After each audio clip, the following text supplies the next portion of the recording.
Nous passons à la question numéro 11. Donc là, on va parler d'immobilier. C'est Peggy qui va rapporter. Il s'agit d'évoquer un bien sans maître. Donc c'est un terme juridique qui se trouve au numéro 7 rue du Champ de l'Épine. Donc, le 6 mars 2017, le conseil municipal a autorisé la ville à engager une procédure de bien sans maître concernant l'immeuble 6-7 rue du Champ de l'Épine et cadastré AP 210.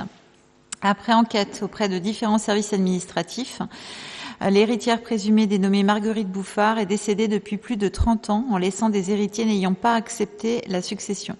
Conformément à l'article 713 du Code civil, les biens qui n'ont pas de maître appartiennent à la commune sur le territoire de laquelle ils sont situés. Donc, il nous est proposé, après avis favorable de la Commission des finances, que le conseil municipal exerce ses droits en application des dispositions de l'article 713 du Code civil et par acquisition de plein droit conformément à l'article L. 1123-2 du Code de la propriété de personnes publiques et d'autoriser Monsieur le maire à signer tous les documents afférents à ce dossier. Merci Peggy. Est-ce que vous avez besoin de précisions concernant ce bien immobilier donc, qui pourrait être repris par la ville de façon à trouver une vraie solution, puisque là on est face à un logement qui est en très très mauvais état et c'est presque un euphémisme. Hervé. Oui, c'est une maison qui est à l'abandon depuis de nombreuses années. Jusqu'alors, les riverains se sont plaints de mauvais état, à la fois de la maison qui est en état de péril et du jardin qui n'est pas du tout entretenu. Et aujourd'hui, les choses avancent et cette procédure devient de plus en plus urgente. En l'occurrence, les deux maisons contiguës, aussi bien d'un côté que de l'autre, sont actuellement à vendre. Les propriétaires donc de ces deux maisons voisines souhaitent vendre, mais en tout état de cause ne pourront pas trouver tant qu'une solution ne sera pas elle-même trouvée pour la maison dont on parle. Donc il faut absolument qu'on intervienne pour faciliter la vente des deux maisons de part et d'autre. Merci. Avez-vous besoin de précisions complémentaires, Monsieur Morazin? Oui, une petite précision. Est-ce que vous envisagez vendre le bâtiment ou est-ce que vous envisagez autre chose? Parce qu'il y a quand même une inquiétude qu'on avait eue, puisque c'est quand même aussi ancien.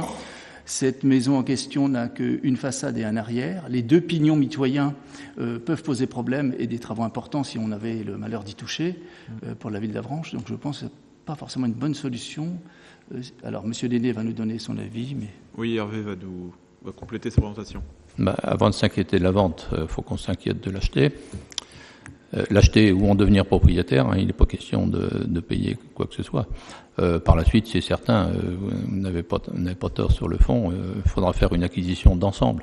Précisément, les deux maisons voisines, à gauche et à droite, à l'est et à l'ouest, sont actuellement à vendre.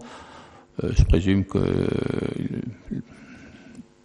y aura des acquéreurs pour acheter les trois maisons en même temps. Oui, vraisemblablement, c'est l'unification des trois parcelles, ou moins de deux parcelles avec cet immeuble qui est au cœur des trois, qui permettra de solutionner une situation. Alors, heureusement, c'est rare à Avranches d'avoir des biens immeubles désaffectés et portant atteinte à l'urbanisme. Là, on a une situation qui peut être réglée rapidement, donc autant saisir l'opportunité avant que soit squatté ou qu'il y ait un départ d'incendie ou que sais-je dans les locaux. Bien, y a-t-il d'autres commentaires ou questionnements? A priori non, donc je vous propose de passer au vote. Y a-t-il des votes contre?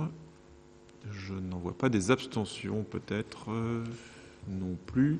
Donc unanimité pour cette question numéro 11.